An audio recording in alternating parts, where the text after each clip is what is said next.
For 15 years, every time Caleb Shields saw a red BMX bike, his breath would catch in his throat. It was the same model his older brother Dean was riding the day he vanished from their quiet suburban neighborhood in the summer of '82. The police had called it a runaway case, but Caleb, now a man of 28, could never shake the image of his brother's fierce loyalty. Then, a call from the local sheriff's department changes everything. A land-clearing crew found a rusted bike frame in a thorny thicket, its handlebars twisted and the chain wrapped tightly around them like a metal snake. That single image, described over the phone, finally gave a shape to the formless dread Caleb had lived with since he was 13. If you've ever felt the gnawing ache of an unanswered question, share your story in the comments below, because sometimes the truth is buried just out of sight. The drive out to the edge of town felt unreal. Caleb's knuckles were white on the steering wheel of his beat-up Ford pickup. The world had moved on from 1982. Music was different, cars were different, and the town of Northwood had spilled over its old boundaries, turning acres of what used to be woods and farmland into new housing developments. It was on the edge of one of these new developments, a place called Creekview Estates, that the discovery had been made. The name was a lie. The creek had been filled in years ago. A sheriff's cruiser was parked on the muddy curb, and an officer with a tired face leaned against it. He pointed Caleb toward a stretch of yellow tape surrounding a brutal-looking patch of thorn bushes. "Right in there," the officer said, his voice flat. "Forensics already took a look. Nothing much to see. Probably just some kid's old junk." Junk.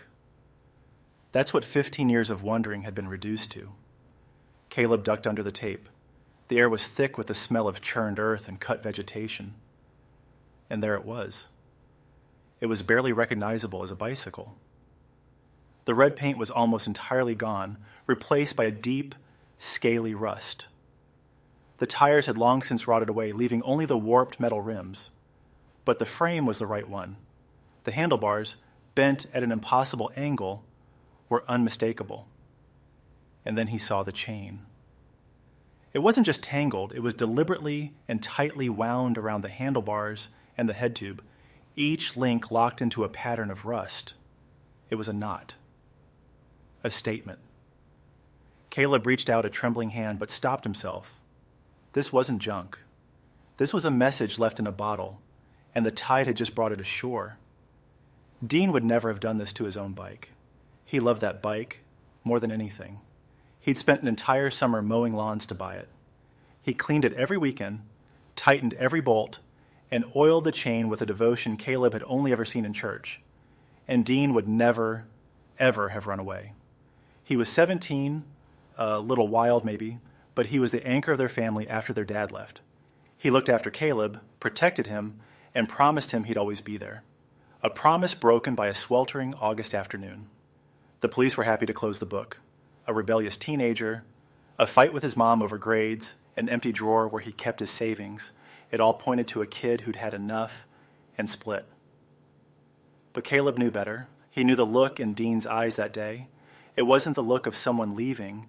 It was the look of someone heading into a fight.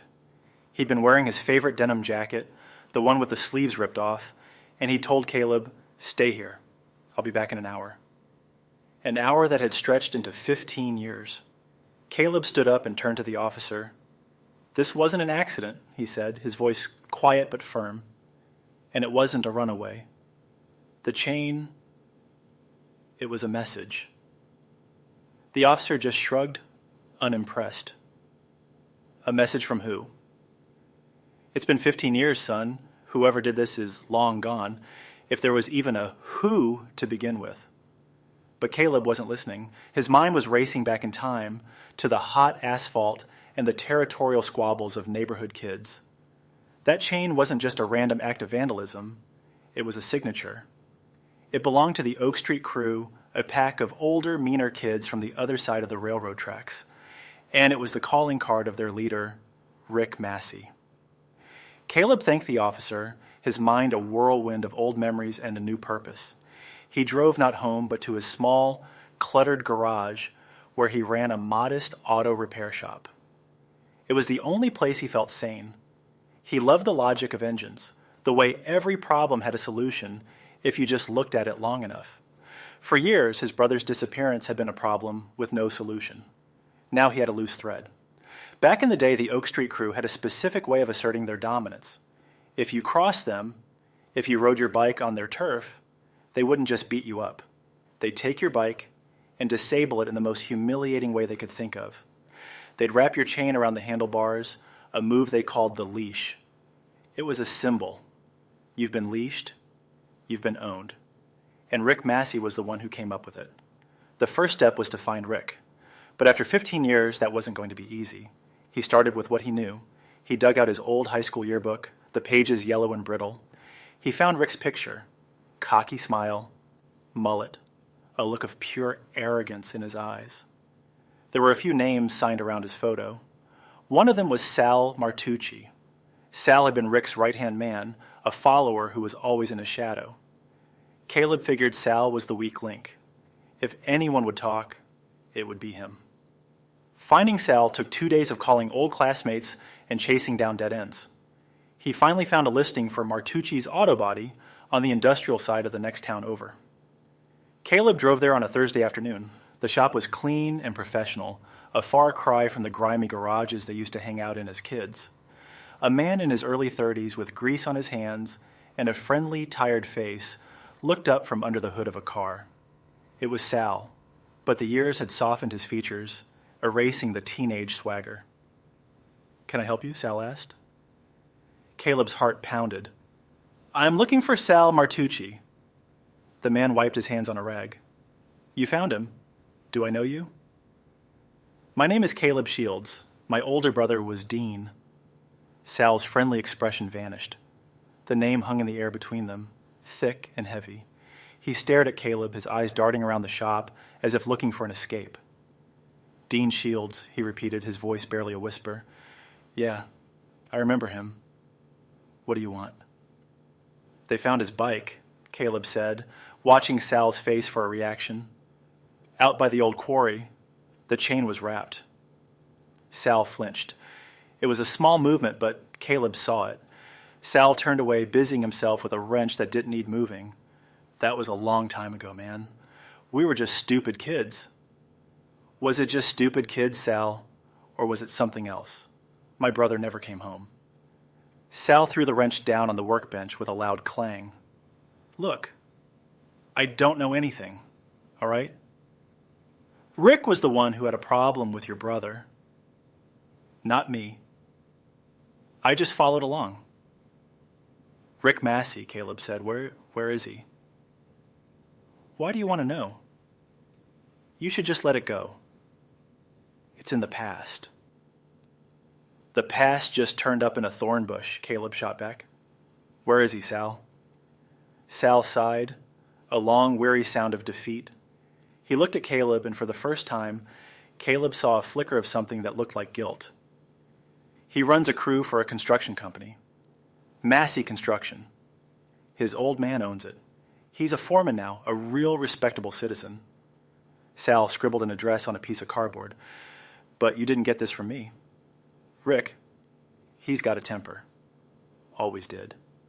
Sal then added one more piece to the puzzle, a piece Caleb hadn't been expecting. It was all over Brenda, you know. Brenda Jensen. Rick was crazy about her, but she chose your brother. He never got over it. Brenda Jensen. The name hit Caleb like a physical blow. He remembered her. She was beautiful, a year older than him, and Dean had been completely smitten with her. He'd talked about her constantly in the weeks before he disappeared. Before confronting Rick, Caleb knew he had to talk to Brenda. Finding her was easier than finding Sal. Her parents still lived in the same house in Northwood. A quick phone call and a polite explanation later, he had an address for Brenda, who was now Brenda O'Connell, living in a neat little house with a white picket fence 2 towns away. She agreed to see him. When she opened the door, Caleb saw the same kind eyes he remembered, but they were framed by the fine lines of worry and a life lived. They sat in her clean, quiet living room, the sounds of children playing in the backyard filtering through the screen door. She listened patiently as Caleb told her about the bike. When he finished, she stared down at her hands, twisting her wedding ring. I always felt like it was my fault, she said, her voice soft, with a guilt that was 15 years old. Rick was possessive. When I told him I was going out with Dean, he lost it. He cornered me after school. He told me Dean was a nobody and that I belonged to him. Did he threaten Dean? Caleb asked. She nodded, tears welling in her eyes. He told me to stay away from him. The day Dean disappeared, Rick saw us together at the convenience store. He just stared at us from his car. The look on his face, it was terrifying. Later that day, Dean told me he was going to meet Rick to sort things out, man to man. He told me not to worry. Caleb felt a cold dread seep into his bones. He went to meet Rick. I begged him not to, Brenda whispered, but Dean was so proud.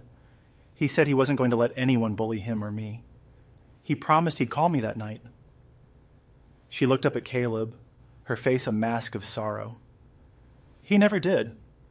I told the police about Rick, but they said Rick had an alibi. He was at a party with his friends. They all backed him up. Of course they did. The Oak Street crew always protected their own. Armed with a motive and a timeline, Caleb knew his next stop had to be Rick Massey. The construction company was on the outskirts of town, a sprawling yard of dirt, heavy machinery, and half-finished building frames. He found Rick shouting orders at a group of workers. He was bigger now, thicker in the chest and neck, with a weathered face and the same arrogant sneer Caleb remembered from the yearbook. Rick Massey, Caleb called out. Rick turned, his eyes narrowing as Caleb approached. Yeah? What do you want? My name is Caleb Shields. Rick's face went blank for a second, then a flicker of recognition, followed by a wall of hostility. I got nothing to say to you, he grunted, turning his back. They found my brother's bike, Caleb said, his voice loud enough for the other workers to hear. Rick froze. He turned around slowly, his face flushing a deep red. He strode over to Caleb until they were inches apart, using his size to intimidate. I heard, he snarled, his voice low and menacing. It was a long time ago. Kids do stupid things. Now get off my property before I throw you off. The chain was wrapped around the handlebars, Rick, just like you used to do. Was that just a stupid kid thing too? Rick's eyes blazed with a sudden violent rage that was far too intense for a 15-year-old memory. You think you're so smart, huh? You come here stirring up trouble? You have no idea what you're talking about. Your brother was a coward who ran away from his problems. Now I'm telling you for the last time. Leave. It. Alone. The intensity of Rick's reaction was the final confirmation Caleb needed. This wasn't the anger of a man annoyed by the past. It was the panic of a man terrified of it being unearthed. The fight over Brenda wasn't just a fight. Rick wasn't just a bully. He was hiding a secret that had festered for 15 years, and Caleb knew, with a certainty that chilled him to the core, that he was getting dangerously close to digging it up. Caleb drove away from the construction site, his hands shaking. Rick's threat wasn't just talk. The violence in his eyes was real, but his fear was even more real. For the first time, Caleb felt a surge of hope, sharp and painful. He was close. He just needed proof, something concrete that the police couldn't ignore. He went back to the one place that connected all the threads, the quarry. The area where the bike was found was on the edge of the old Northwood Quarry, a place that had been abandoned even when they were kids. It was a labyrinth of rock piles, overgrown trails, and stagnant pools of water. It was also the unofficial headquarters of the Oak Street crew. It was their turf. Dean had known that. Going there to meet Rick was walking into the lion's den. Caleb parked his truck and started walking, trying to piece together that afternoon in his mind. The bike was found in the thorny thicket at the entrance to the main quarry path. Rick must have ditched it there after whatever happened. So, the confrontation had to have happened deeper inside. Caleb spent hours searching the overgrown area, pushing through brush and climbing over fallen rocks. He was looking for anything out of place, any sign of a struggle, but 15 years of nature had reclaimed everything. He was about to give up when he noticed a small, almost hidden path leading away from the main clearing. It led to a rock ledge overlooking the deepest part of the quarry. It was a secluded spot, hidden from view. As he scanned the ground, he saw it. A patch of earth near the base of the ledge seemed slightly sunken, different from the ground around it. His heart hammering, Caleb went back to his truck and grabbed a shovel. He started digging. The soil was dense and filled with rocks, but he worked frantically. About 2 feet down, his shovel hit something soft but tough. He dropped to his knees and cleared the dirt with his hands. It was fabric. Faded, rotting, but unmistakably blue denim. As he carefully unearthed more of it, he saw the frayed edge where a sleeve had been ripped off. It was Dean's jacket. He had it. He had the proof. He drove to the nearest payphone, his mind clear and focused. He called Rick at the construction company. "I'm at the quarry, Rick," he said, his voice steady. "I found his jacket." The silence on the other end of the line was deafening. Then, a choked, panicked sound. "Don't do anything," Rick finally stammered. "I'm on my way. We can talk about this." "It's too late for talk," Caleb said. "I'm calling the police. It's over." He hung up, then immediately dialed 911. He told the dispatcher his name, his location, and that he had found evidence related to a 15-year-old missing person case. He told them to hurry. Rick arrived in less than 10 minutes, his truck skidding to a halt in the gravel. He stumbled out, his face pale, his tough guy act completely gone. He saw the hole, the piece of jacket, and the shovel in Caleb's hands. "You don't understand," he pleaded, his voice cracking. "It was an accident." "An accident you buried for 15 years, Caleb said, his own voice shaking with a mixture of grief and rage. Rick took a step closer, his hands raised in a gesture of surrender. "He shouldn't have been there. He shouldn't have been with her. I just wanted to teach him a lesson, scare him off. We were just supposed to fight." The story tumbled out of him, a confession held back by years of fear. He had met Dean at the quarry. They argued, then fought.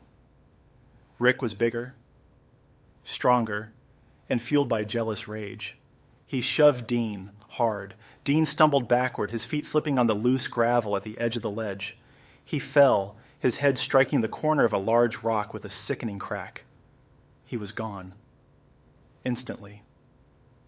"I didn't know what to do," Rick sobbed, tears streaming down his face. "I panicked.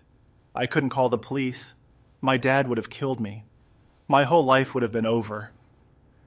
So he dragged Dean's body to the crevice at the base of the ledge and buried him under a pile of rocks and dirt. Then he took the bike.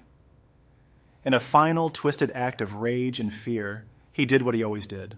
He leashed it, wrapping the chain around the handlebars, a message to Dean, to himself, to the world. Then he threw it as far as he could into the thorn bushes, a final, violent act to close a chapter he thought would stay buried forever.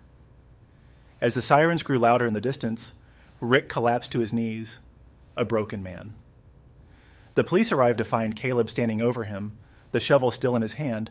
15 years of waiting, finally at an end. The weeks that followed were a blur of police stations, legal proceedings, and painful conversations.